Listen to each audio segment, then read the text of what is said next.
think it's a good time for us to get this webinar kicked off. So welcome everybody to today's Lunch with Haley webinar.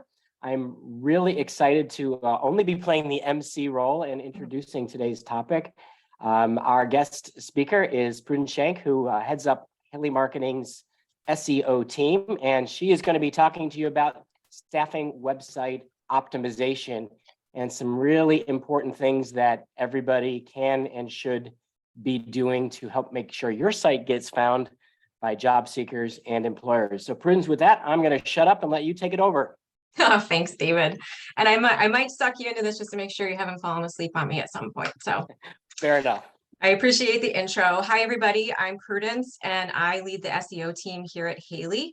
And today I want to talk to you about some important things that you can do to keep your website ranking well in search and to hedge against Google updates, or what I lovingly refer to as Google's mood swings. So first of all, let's talk about what SEO is and what it isn't. SEO is the process of driving targeted traffic to your website. That's people who are using the search engine to look for the services that you provide or information that you have to offer. SEO is not ranking for a single term. It's not ranking for staffing agency. It's a whole umbrella process that we'll talk about a little bit today. But why does it matter and why should you care? Because despite the uncertainty facing the industry right now, people are still looking for jobs. Companies do still need to hire. And unless they have a specific staffing or recruiting company in mind, they start their search for help on Google. And so you want to think a little bit about what would bring someone to a staffing website. So we have a list here: job seekers, employers, current clients, past clients. What are they looking for? What do they want to know? Typically, it's because they need help. Like, everyone needs help finding a job. Employers need help finding people. Your current clients might have extra questions that they haven't presented to you.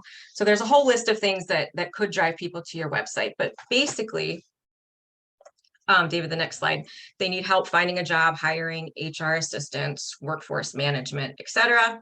They have a very specific question that they need an answer to, and we've all done this, right? We've typed in one very specific question, we get our answer, and we move on. Sometimes we click through, sometimes we don't, but that is a big driver to staffing websites.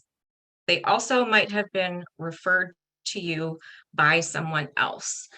So one of your clients says, hey, I work with this great company. They can't remember what your name was, but they do know that you operate in a specific geographic area. So they might look for you that way as well. So referrals can also lead people to your site. But basically, the main reason someone comes to a staffing website is because they have a question, they need help, and when they have questions, they ask Google. So do you have the answers to people's questions? So we get a lot of questions, especially considering how hard it is to find good candidates right now. There are still searches going on. This data comes directly from one of the tools that we use here, and these are searches by month. Now, these are not isolated to geographic regions. This was really just to show you an illustration of what's going on out there in the search world. But you can see, based on job terms, staffing terms, and recruitment terms, just kind of a general assortment there. There's a lot of people doing a lot of searching for the services that you offer. So rest assured, people are looking for you. The question is, will they find you? So I want to take a minute and note really quickly that what we're talking about today is organic search rankings. Google's algorithm generates organic results based on keyword relevancy, ranks them accordingly. We're going to get into all that. But organic results are not the same as paid results. And you'll see sponsored or you'll see ad at the top of any search. Those people paid for that space. We're talking about organic search. This is, you didn't pay for this. You just put some hard work in on the back end, and that's where you show up. So the first question most people have is, where on earth do I start? And there's a lot of things that go into SEO. But we're going to really talk today about the stuff that you're going to do on page versus all of the technical things that go on behind the scenes or off page, that sort of thing. I wanted this to be something people could really do for themselves. So this is what we're going to talk about today. I do want to address what kind of was Maslow's like hierarchy of SEO needs. There's a whole bunch of things that go into this. So you can see this illustration here. We're going to talk about kind of the middle of this triangle, the meat of it. And that's because the one thing that can really keep your website invincible, that's the whole topic of this conversation today, is content. So we're going to really focus in on content. And where do you begin with content? You begin with keywords. Keywords are the building blocks of SEO. They still matter. They're never going away. It's what Google uses to learn what your website is about. Google is very smart, but it still needs cues. You still have to tell it what it is your website is about, what it is that you do, so that it knows where to rank you. So there's two basic types of keywords, and this can kind of confuse people a little bit. So I want to talk about that. Short tail keywords. They're 1 to 2 words. Staffing agency. They're highly competitive, which means they're very difficult to rank for, and they have a high search volume. That was that chart that I showed you before. Massive search volume for short tail terms. They're great, but what we really want to go after when we're thinking about staffing services are long tail keywords. These are, just like it sounds, longer, 3 to 5 words. So instead of staffing agency, it would be accounting staffing agency in Buffalo, right? That's very specific, and that's what our imaginary staffing agency does.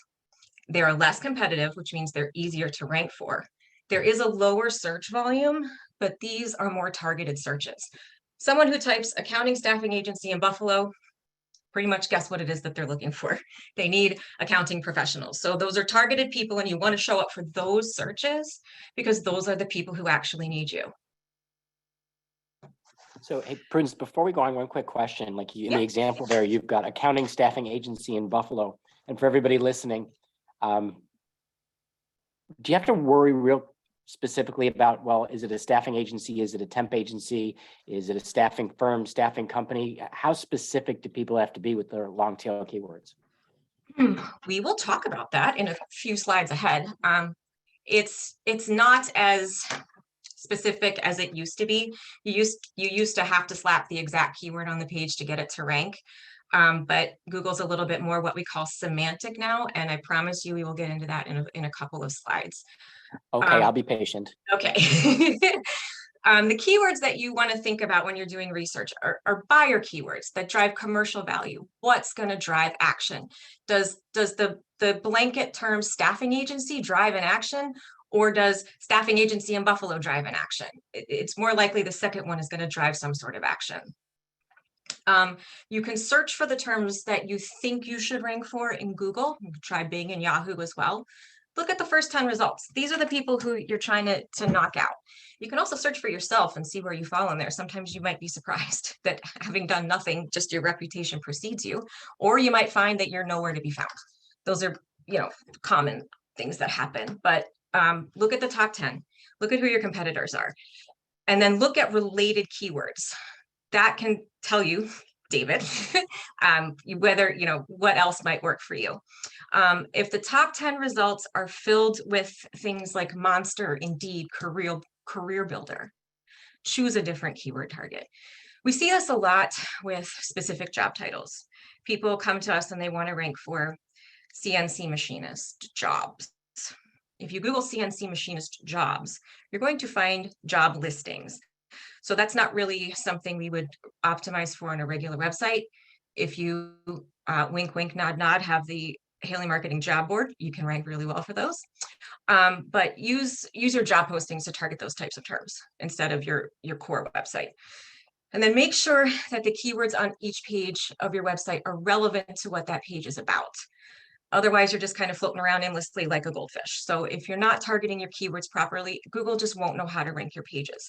So you really have to map them out accordingly and think logically when you're doing this. And then where do you put keywords? Something that sometimes people struggle with is that the keywords actually have to show up on your website.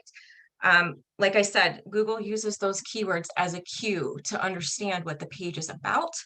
So they have to be on the page, and Google reads the way we do, left to right, top to bottom. So you want them to show up in your title tags, meta descriptions, in the content, and you want to put keywords in your image descriptions. So on that graphic there on the right-hand side, the title tag is that Moz, what are keywords? That's the title. And then the meta description is the 2 lines underneath it. Meta descriptions don't help or hurt your rankings, but they are your little sales pitch to get people to click through. And if it matches the query that they've put in, they're more likely to choose you. So you do want to use descriptive keywords in a meta description. If I can build on that for just a second, I know, many years ago, everybody words being in the descriptions, and you just said right now, from Google's perspective, they don't affect your ranking, but think of it as an advertisement. Like if you're putting something there that draws people to your website, that's a good ad. Even though you might not have thought about that little bit of text as an ad, that's its job, is to get people to click. Precisely. And another thing that sometimes people struggle with is internal jargon versus what people are actually searching for. We run into this a lot with companies that do temporary staffing agencies, because there is a bit of the word temp can be off-putting to people who actually do the work, right? But employers still search for temp agencies, temp workers, temp, they still use the word. And while you might not use that word internally, you might choose to call your temporary employees associates. It's a good idea, again, to do that research, see what people are looking for, and make sure those terms do show up on the website. You can strike a really good balance with your content so that it's not slapped all over the page, but that the words are there. And that's where semantic keywords come into play. So it's not just about that one specific keyword, like what was that, David? Staffing agency in Buffalo, or accounting staffing agency in Buffalo. You want to provide context and relevancy, and you don't want to hard sell all the time.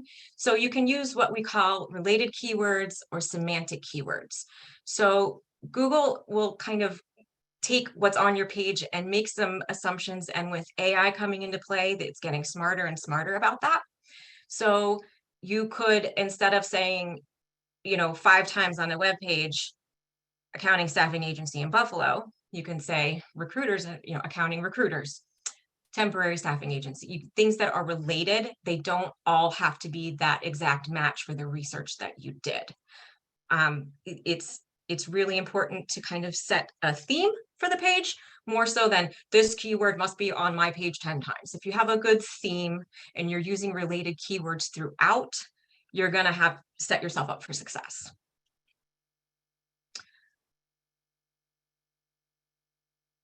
When you're thinking about keywords, you also have to consider search intent. So Google's getting smarter every day, and I referenced AI, and that's making it even smarter and even scarier. But it's now considering search intent. Why is someone typing a search query into a search engine? As users, we've gotten a little bit better at telling Google exactly what we're looking for. If you think about the way we searched things 15 years ago, it's vastly different than how we do it now. We know that the more information that we give it, the better our results will be. So people are either looking for information, they're investigating some kind of purchase, they're navigating, or they want to do a transaction. So there's different types of intent. So do I want to learn something? Do I want to buy something? Do I want to investigate something? Things like that. What is the reason for putting that search term into Google? But why does that matter? Matters because if your content doesn't match their intent, you won't rank. So Google doesn't know why someone's saying staffing agency, but it can infer what someone means by temp staffing agency in Cranberry, PA. Even more so, if you're selling constantly, and you do have to sell on your website. I'm not saying you can't, you should, and you need to. But if you're talking about yourself, you constantly, this is what we do, this is how our recruiters do it, it's not going to rank as well as if you're providing outward information or things that people are looking for. So you have to think why someone's typing something in and what they want you to, or what you want them to see when they get there. Yeah, Prince, before I move on, I'd like to build on that. That's actually a really good best practice, not just for SEO, but all writing, is you should be talking about you, the reader, 3 to 5 times more often than we, the company, trying to sell something. And if you go evaluate your competitors' websites, note how many of them are very internally we focused, not you, the reader. Yeah, and I got my start writing SEO content many moons ago, and it's hard to not be inwardly focused. But this brings me to a really important concept, and David is probably rolling his eyes at the moment because he's heard me say this 10 million and one times. But if you guys take nothing else from what I say today, please remember this. One page, one purpose. Every page on your website should have a reason for being there, and it should have a singular purpose. So, for example, you can't properly optimize a page if you're trying to showcase disparate specialties. So in this example, I used accounting staffing, medical staffing, and customer service staffing. They're not the same. Google does not know what to do with that. You also, if you have offices in disparate locations, you can't really properly optimize for that either. You can't do Miami and Detroit. They're too far away. They are not related. So like I said, Google doesn't know what to do with that, so you won't rank well. So it's a good idea to separate your content out in a way that makes sense. So for the top example, you'd want specialty pages. You'd want a page for accounting, a page for medical, and a page for customer service. On the second example, you'd want a page for Miami and you'd want a page for Detroit. Every single page should exist for a reason. Don't just try to do a 5-page website and you do 10 specialties and you think that's going to work, because it just, unfortunately, it won't. It would be nice if it did, but it won't. Hey, Prunes, I have a question. I know this is an issue that comes up a lot for our clients. They may have clients in a specific geography that have offices all over the place, and now they're trying to recruit nationally, so they want to rank nationally for their IT recruiting.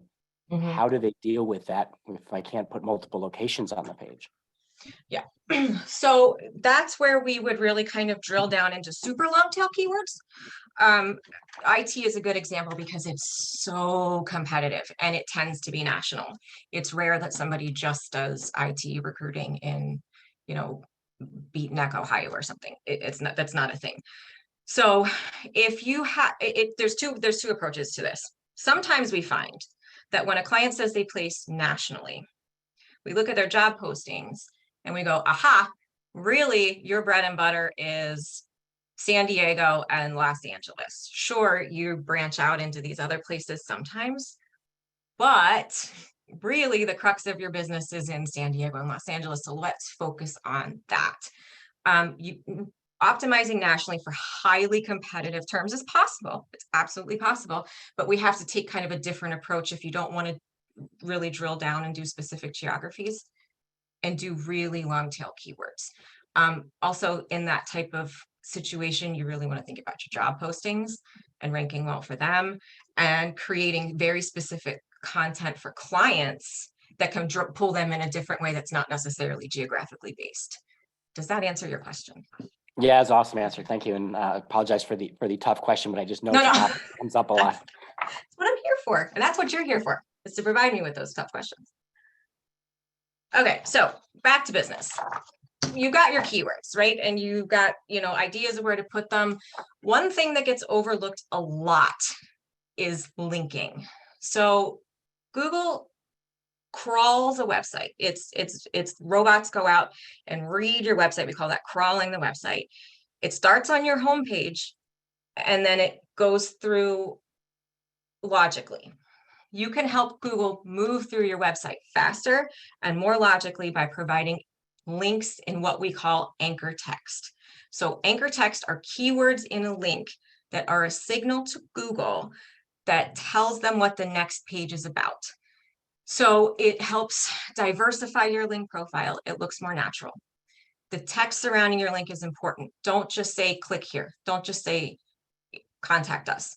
Use keywords in a way that makes sense in the actual text of the website. This doesn't necessarily mean buttons. I'm talking about in the actual text. So the example that I have there is, the first one is click here to learn more about our IT recruiting services. Click here tells Google nothing. Learn more about our IT recruiters in Dallas tells Google that the page that you're about to click to is about IT recruiters in Dallas. So that's the difference, and that's something that has really gone overlooked in the last couple of years with, you know, all the new flashy, shiny things that are going on. But use a call to action and use a link in that call to action, and use keywords there, and you'll see really good success with that. So let's talk about eating. EAT used to be Google's acronym for the way it evaluates content on a website. And the acronym is expertise, authoritativeness, trustworthiness. So expertise, are you sharing good content that solves people's search queries? Authoritativeness, are you an authority on the topic? Do you cover related issues? Are people sharing your content? Are you providing good advice? Are you providing good answers? And trustworthiness, how reputable is your brand and domain? How long are people hanging out on your website? And are they sharing it with other people? So that for a long time was how Google decided that content was authoritative and worth ranking. This year, we have a new E. So now it's EAT, eat, an extra E. What is that new E? That new E is experience. Now, we're going to talk about user experience in a second, but this new E in the EAT acronym is about the experience of the content publisher. That's you, the staffing agency. Content quality is now going to be evaluated through the lens of understanding the extent to which you, the staffing agency, has firsthand experience on a topic. So that's pretty easy for us, right? This is baked into our cake. If you're a staffing agency and you're writing about staffing, hiring, HR, job searches, all built in. You're an expert on that. Google doesn't have to guess, pretend, infer. You are the expert. So this is really something where staffing websites can excel, is in that experience aspect of EEAT. Oh, and then trust. Trust is the whole thing is trustworthiness. This was developed, just a total sidebar. This was developed and to answer problems with like health and wellness, where you can make wild claims about anything, but you don't necessarily have to be a doctor or a certified professional in any capacity. You can just say eating lima beans improves your brain health. And maybe it does, I don't know, but you can't prove that. So that's why they rolled this out. But like I said, luckily, this is baked into your cake. Staffing agencies are going to have no problem with the experience part of EEAT. Hey, Prudence, before we move on to the next one, there's 2 questions that came in, and I think it's relevant to address them now before we get to the end. One is regarding the one page, one purpose. And by the way, I didn't roll my eyes, but I did smile. Let me read the question. As a mid-sized staffing agency in Central Ohio, we have 7 brick and mortar locations. In addition to an overarching pages on our site, I've built a page on our site for each location so I can focus on SEO in that specific area. However, each of those 7 branches does hire for 7 different industries. So this causes me to have a singular location page with several different purposes. Some of the SEO can get a little unfocused. What should I try to do with this? Yes, that is an excellent question. And that is a very common thing that happens where you have different branches that focus on different things. We're not going to get into this today, but my first piece of advice to that person who asked that question is make sure that first and foremost, you have your Google My Business listings claimed for each location. You probably do, since you've already done the work of doing location pages. There's a couple of different ways you can tackle this problem. One, you can add specialty pages to the core website and then link those back to the location pages and vice versa, thereby listing the specialties on the location page, but really focusing those location pages on more general terms, and then having that interlink between the specialty page and location page. David, does that make sense before I go on? Yes, it does. Okay. All right. The other thing you can do is you can leave all of those. You can leave it the way you have it, but optimize for general terms and keep the meat of your content on more general terms. But I think you're going to have more success creating specialty pages and doing that interlinking. And then stressing again, make sure that your Google My Business listings are claimed and that they're accurate. And that'll help support that whole process that you're trying to deal with. Prudence, I have another question for you that's sort of related to that. So Spencer, this might be an idea for you, and Prudence, I'm going off the top of my head here, and you know more about SEO than me, so feel free to say this is a bad idea. But I'm thinking they might be able to use their blog also to write about specific clients, specific jobs in some of the markets, and almost do it like case studies. So now you're getting some other individual pages that logically fit into your website that are very focused on an industry and a location. Yeah, and we're going to talk about that. So that's a I keep perfect jumping segue. ahead. Yeah, you are the king of segues today. But yeah, your blog is a great place to cover gaps like that. You don't have to do it all on your core website, and you shouldn't do it all on your core website. And we'll talk about why in a minute, but the blog is a great place to close those gaps. Before we go any farther, I just want to remind everyone to don't think like yourself. Don't think inwardly. Think like your visitors. Quality content, it's relevant and it's useful. It comes from a place of wanting to help. It doesn't necessarily always come from a place of wanting to sell. Again, should you be selling? Absolutely. There's a place for that. But when you're thinking about answering questions and being a resource, think outwardly. All of your content should be keyword rich. It should answer questions that people have. It should have a purpose, and it should be easy to consume. So, bottom line is, don't tell people what you want them to know. Tell them what it is they want to know.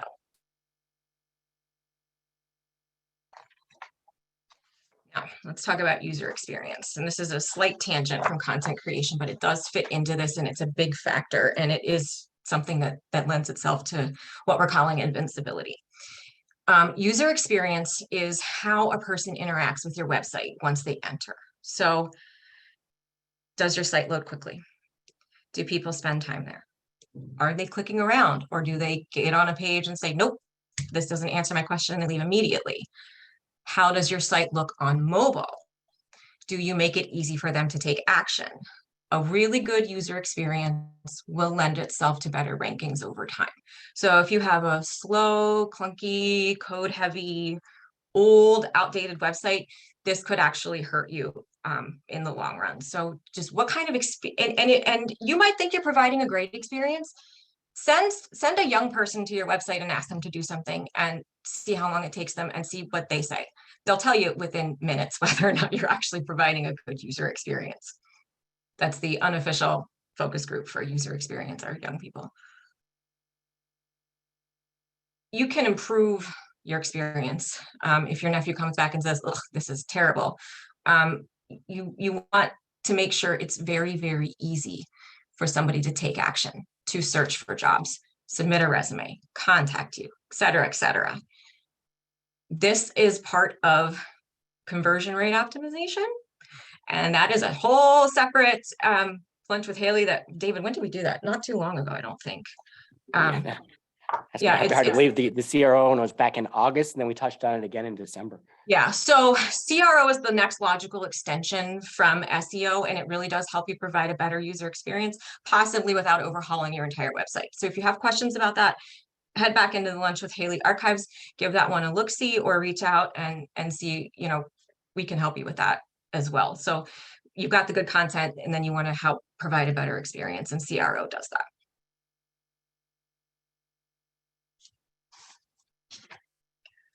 It's important to remember as we talk about this that SEO is not set it and forget it. It is not the crock pot of marketing tactics. You have to continually evaluate and go back through the process. So the approach that we take here at Haley is we do some foundational exercises.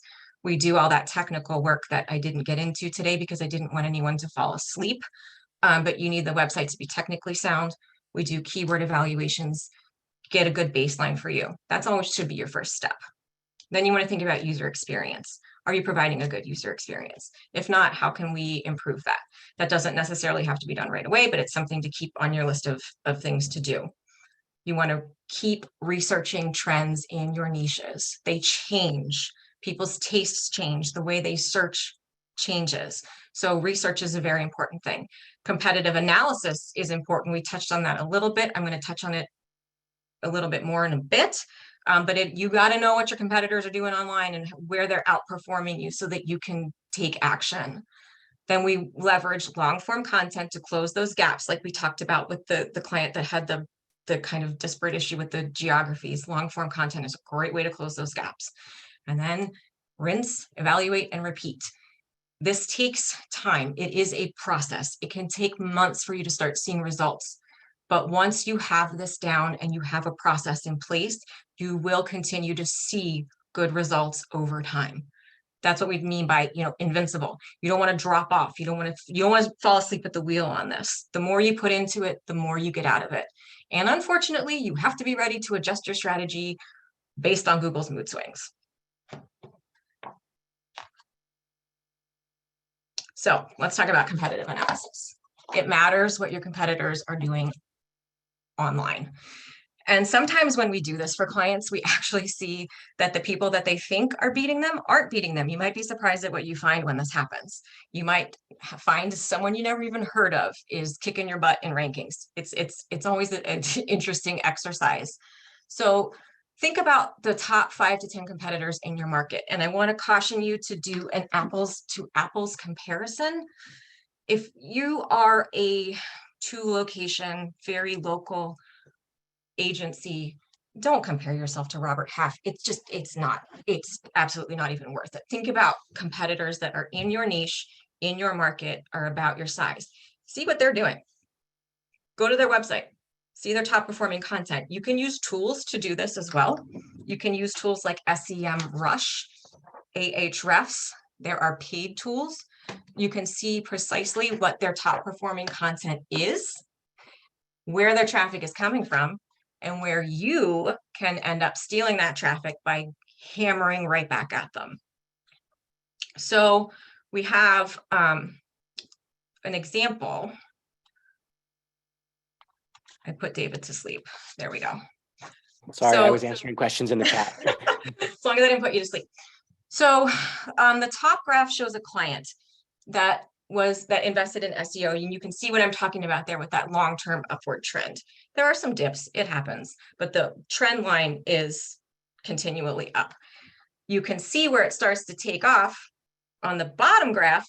That's the competitor. It starts to drop off because our client invested in very specific content that went literally after precisely what this competitor was doing, and it worked. If you can see on the bottom there, where it's that second line starts to go up, they actually had to buy ads to close the gap in traffic that our client was able to steal from them with organic. David, does that make sense? There's a lot of squiggly lines there. I don't know if it's confusing. Yeah, no, it does. For everybody looking at it, you can see the blue line was the competitor that lost to the green, and then they bought their way. That's a big investment to get back up top, and instead of getting free organic traffic or relatively free from a consistent SEO, they spent significant amounts of money paying Google to get people back to their website.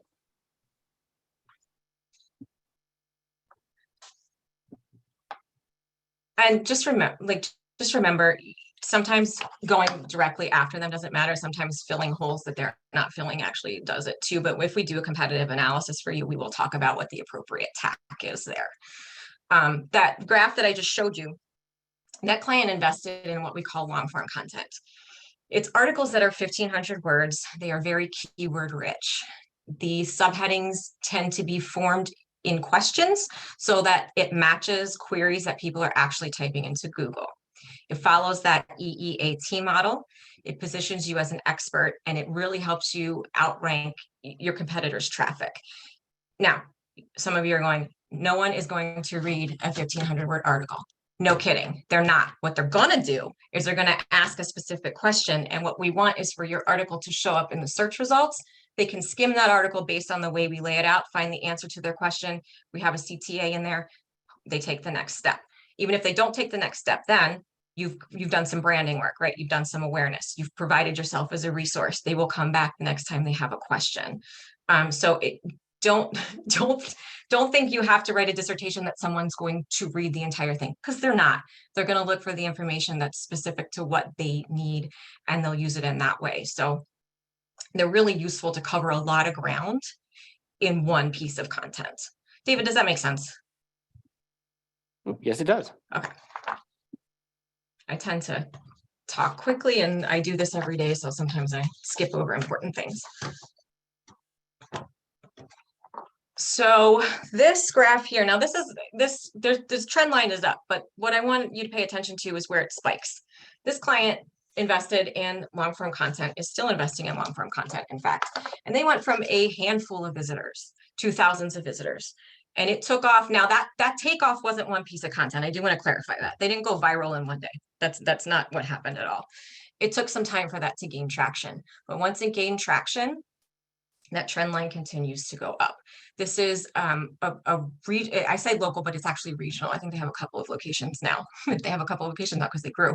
But this is just to illustrate that it does take a while, but it does work. And nobody was reading every single word of their 1,500 word articles. They were asking and getting specific questions answered. So I thought it was a really dramatic change, and I thought it was worth showing. Now, you're not just slapping up content just to slap up content, right? It's got to have a purpose, and you need to see how it's performing.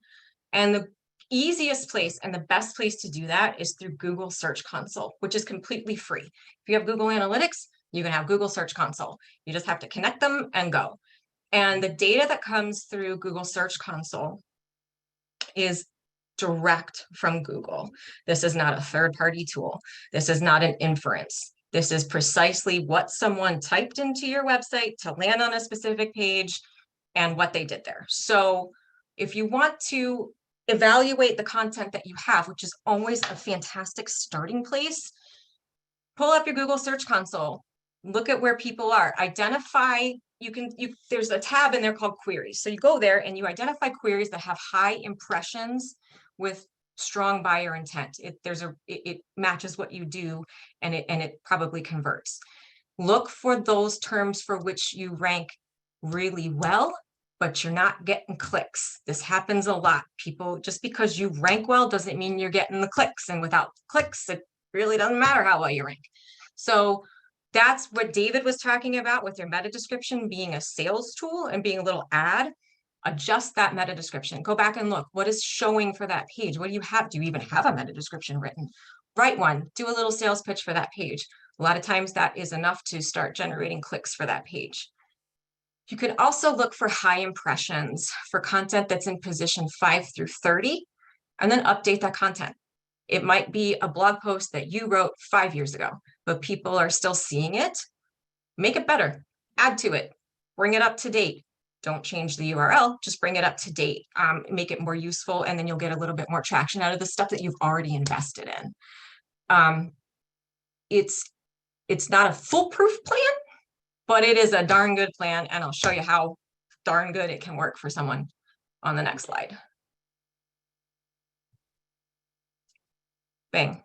So this client did content updates and refreshes for several months. That's all we focused on. And they saw significant increases in new users, total users, and sessions, just leveraging content that they had already created. They weren't reinventing the wheel here. They were just taking what they did and made it better. So sometimes a small tweak, when done over and over again, can lead to very big changes. If you had a blog post that you remember did really well 3 years ago, let's bring it up to date, make it better. You don't have to start from scratch every single time. This is a good way to build a foundation and then expand out into the new content. And Prudence, I'm just looking at the numbers there, that it's a 6-month window and you're looking at 25,000 more people in 6 months that came to the website just from organic search because of the strategy of optimizing content. That's a lot of people if you're trying to fill job orders or find new clients. It's like the upcycling of content, right? You're making old new again and having really good success with it. This isn't the sexiest approach to take. It's not always the most fun because you're not doing anything new, but it really does work. Related question to that, I've seen several examples of clients that look at analytics or we're working with them, and their top ranking page, sometimes even higher than their homepage, is a piece of blog content from 2, 3, 4 years ago. And sometimes the clients get upset. It's like, well, why is only this old stuff ranking and not the new stuff? And is that a good thing or a bad thing when a piece of old content is still ranking really highly? That is a good thing, because Old content can go stale really, really quickly. But if you did something 3 years ago that is still showing value to people, you pat yourself on the back. Truly, that is A+ gold star work. Like, you don't ever be upset because something you did 3 years ago is driving people to your site. What you can do with that is you can use that as a building block to create new content, link in between the two, expand on that topic. Look at what the topic is. Why is it driving so well? What is specifically are you talking about there? That is a good indicator that whatever it is you're talking about, other people have questions and they need answers regarding that specific topic. It might not be a topic you love, but it's a topic your audience loves. So and if you see something like that, that's a good starting point for this type of exercise. Take that. We have a client, she might even be on this call right now, who this is something, exactly the same thing happened to her. She had a diversity article that she wrote 5 years ago. To this day remains the single most effective traffic driver for her. And we have used that to create other forms of content to link to other pages on the website. But that old post never goes away because she gave really good, useful, relevant information. So it hits all of the notes that we talked about today. Yeah, I like that a lot. Instead of trying to beat it, build on it. Oh no, lean straight into it. Don't get upset about it. Just lean into it and ride the wave. So again, I touched on this in the beginning. SEO is a lot more than content, but all other things aside, content is still king, and you can overcome a lot of other gaps in your website by creating good, useful, relevant content. So whenever you're creating content, you should have a keyword strategy in mind. That piece of content needs to have a purpose. It should follow that EEAT acronym that we showed you. It should be shareable on social media. Social signals do matter. Push it out, have your people repost it. Attribute it to someone on your team.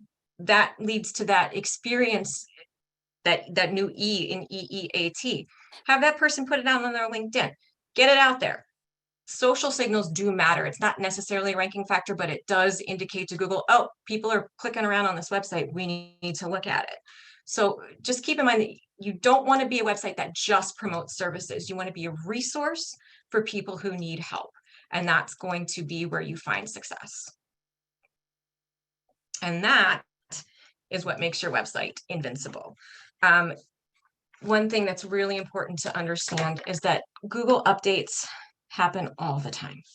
They tend to focus on backlinks and spam tactics, and the websites that have a laser focus on being useful, being relevant, and creating good content can withstand almost, not all, almost any Google update without, assuming you're not doing anything else shady in the background. But that focus will keep you full steam ahead and will hedge against disaster later on down the line. Awesome. Thanks, Prudence. We have had a bunch of questions come in, and please, if you have more questions, add them in the Q&A window. We do have some time available today. So let's go to the top of the list. And Prudence, these are kind of all over. Some are very technical. Some are, I think, going to be a little easier, but let's start at the top. Okay. So the first question, with the new emphasis on alt tags and website accessibility, how do you put your keywords on an image in a way that isn't keyword stuffing and also still accurately represents the image? For example, I might have a photo showing a judge's gavel for a blog post with the keyword of staffing industry legal updates.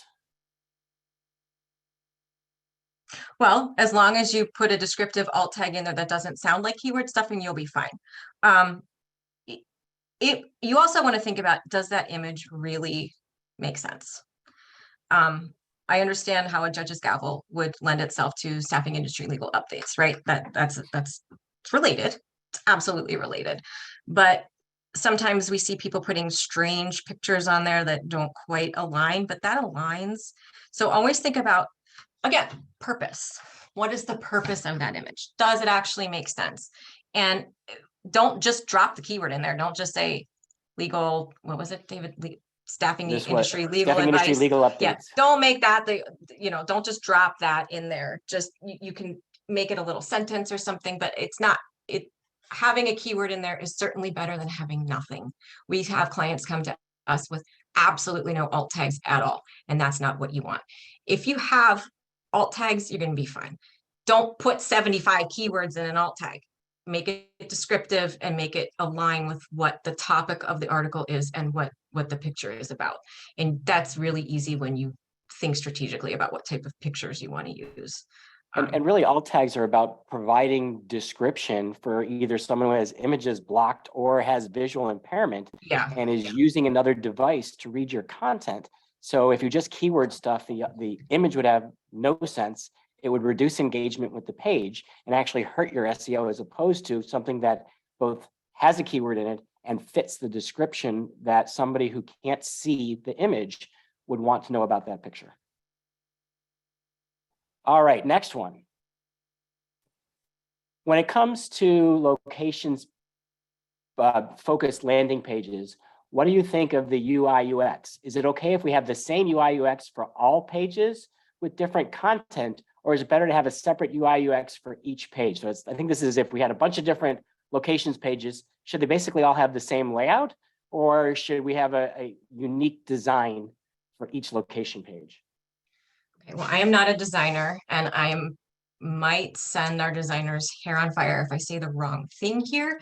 But what our approach is that your website should have some continuity to it, right? The layouts are fine to be the same, but put geographically specific imagery in there. If you have a location in Chicago, put the Chicago skyline on there. Put the bean on there, put geographically appropriate imagery on there, but definitely keep the layout of the page the same and the UI, the UX the same. I think David, is Becca's hair on fire right now? I don't know. No, I think she'd agree. Okay. Yeah, because you want continuity throughout your website, because if someone clicks on one page and then to another and it looks completely different, like they went somewhere else, they'll get confused and they'll leave. So branding is important, but definitely mix it up with geographically appropriate imagery. Yeah, that's actually a CRO best practice, is to make page design so it's very intuitive. So if you have pages with a similar purpose, like multiple location pages, a conversion rate optimization best practice would be they would have the same layout. So if I want to see 3 different locations, I can very quickly skin them and know where to find the content I'm looking for. If everything's in a different place on every page, that's going to be a poor user experience. You're probably going to have a negative benefit to your search engine optimization and a bigger negative benefit to the human who's trying to get the information they want. All right, next question. This is something we run into a lot. Let's say you have 2 clients with the same niche of business in the same location. How do you do SEO on 2 clients? Because no 2 clients are exactly the same. If some markets are big, right? Chicago's a big place. New York's a big place. And you are not like your competitor, and your competitor is not like you. Now, there are going to be some crossovers. Everybody's going to want to be staffing agency in name of city. That's a thing. But if that's too competitive, we think about those longer tail terms. And with every client that we work with, we sit down and we talk about what makes them unique. And sometimes clients don't really know what makes them unique. So we do some digging and we find out, because you're all individual snowflakes and you all have your own strengths, and you are not necessarily exactly like your competitors. Every SEO project that we take on is specific to the client. That we don't apply the exact same process, the exact same tactics to every single client that we work with. That's why we do those baseline analyses of the websites first, to see where your strengths and weaknesses are with Google. And then we, like I said, we learn about you, and then we create a strategy that is developed for you. Some of those illustrations that I put in this presentation were totally different approaches, right? Some people were optimizing old content. Some people were creating new content. It's individual to you, and we do focus on what makes you unique. Yeah, I'm building on that a little bit. You mentioned it up front, Prudence. It's one thing to focus on ranking for a specific keyword, and maybe 2 companies want to rank for that same keyword. So If you're doing SEO work for two companies that are direct competitors, yeah, I want them to be the number one and number two result, or number two and number one, but I want to keep them both on page one. But more of SEO is about how many people are we driving to each site from organic search. And both of those companies, even if they're doing the exact same things, they're going to be answering different questions for their clients. They're going to have different positioning in the marketplace. They're going to want to have a different voice in how they talk to people. And they can use, as Prudence just said, similar but different strategies to build search traffic to their website. So that's one of the things when we work with clients all in one industry, we absolutely occasionally get competitors in the same market. And it's usually a benefit, not a negative, because we know what both companies are doing and can build, as Prudence just said, very unique strategies to help both company maximize traffic to their site. So Ram, I hope that helps you.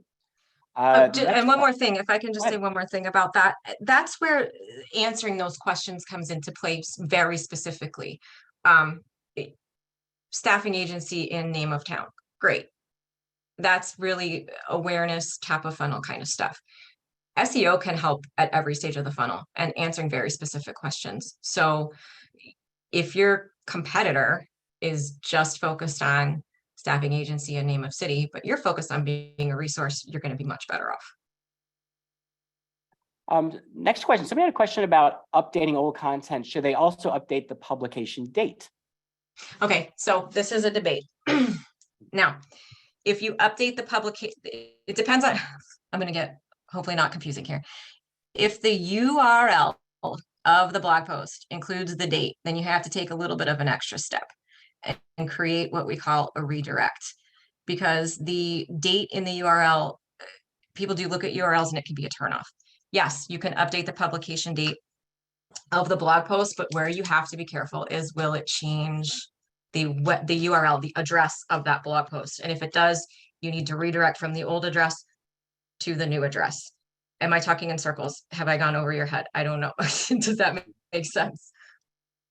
It does absolutely make sense. And just in this is, I don't know if there's a right or wrong answer, but just in general, do you advocate including a date with blog posts or excluding a date? Again, this is up for debate, and we have this debate internally on a semi-regular basis. I am a big proponent of not putting a date on, because we want to create content that is evergreen. We want to create that situation where we talked about, where my client created a diversity blog post years ago that is still performing. If that had 2017 on the date, people aren't going to click on it because they're going to go, ugh, that's not good. That's not recent advice. I think just leaving the dates off entirely is the best idea. Now, do not go out to your website if you have dates in your URLs of your blog post and change everything today. That's not necessarily the best option for you. If you have specific questions about how your blog is laid out, your URLs, reach out and let us know. Again, this is something that probably needs to be dealt with case by case, and take a look at how your website is laid out and what's going on there. Okay. Then next, we had two semi-related questions to measuring results. So how do you know if an article or post is getting a high read rate? Right. So you can use Google Analytics and Google Search Console. Google Search Console tends to be a little bit more user-friendly and is better for people who don't do this every single day.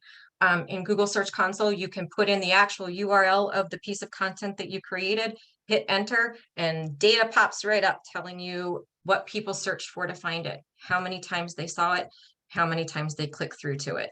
That is going to be the fastest, easiest, and most user-friendly way to determine how a piece of content is performing.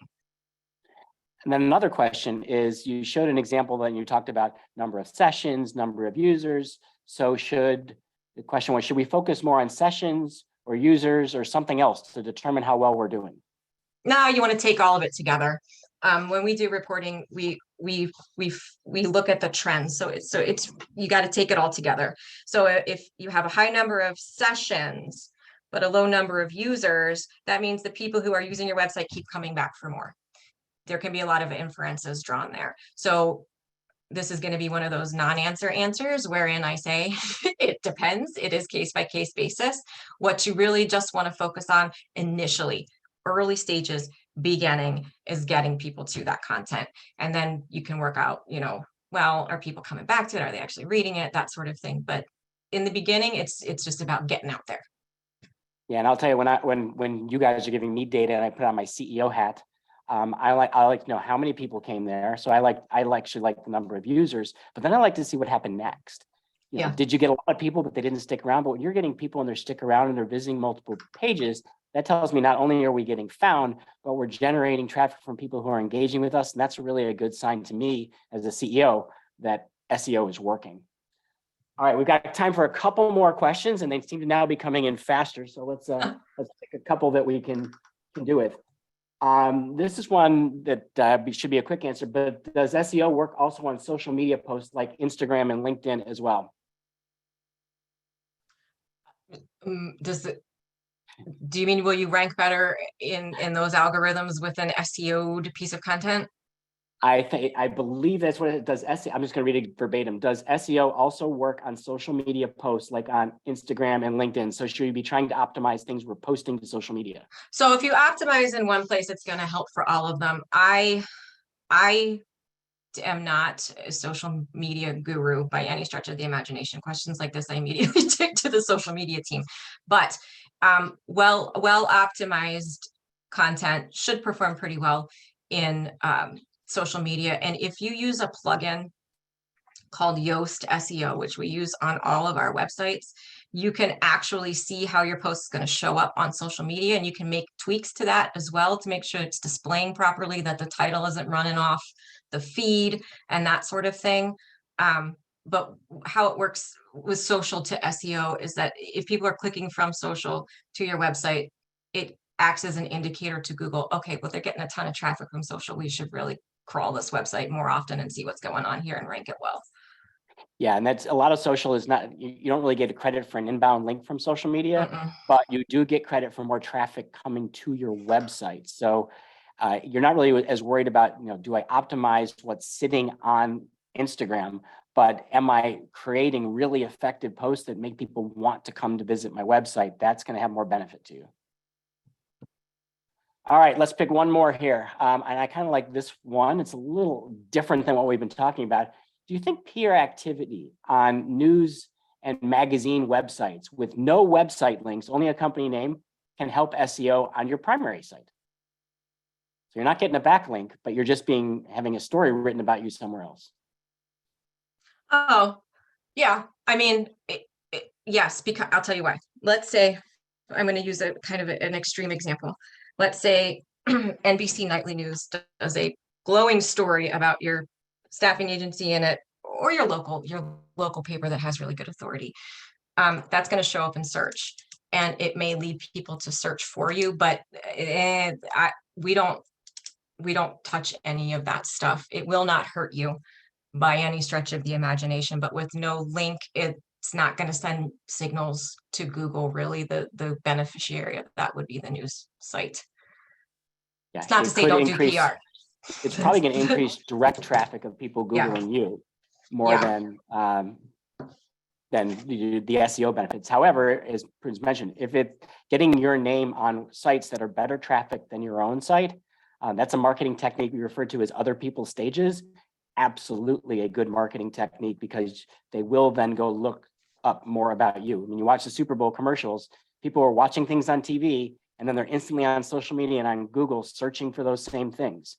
So the more publicity you can get, the better that it's going to help your business, even if it's not directly related to search engine optimization. All right, we are at the top of the hour, so we're going to cut it off there. I know there are a few questions we didn't get to. If you do have things you really want an answer to that we couldn't cover, reach out to us. We'd love to chat with you. You can call us, you can email us, you can visit us on our socials, and we'll be more than happy to answer questions, give advice, and if you need help with SEO, of course, provide help with SEO. We also have another webinar to tell you about, so if you haven't yet reserved a seat, we're going to be doing the follow-up to SEO, which is going to be on PPC or paid advertising on Thursday, March the 16th. And you'll get a chance to hear from, just like Prudence, the expert on our search engine optimization, you'll get to hear from our PPC team on various strategies you can use to use paid advertising to attract more employers and job seekers to your company. From both of us, thank you so much for being part of today's webinar. And Prudence, thanks for the awesome presentation today. Thank you for having me, David. I appreciate it.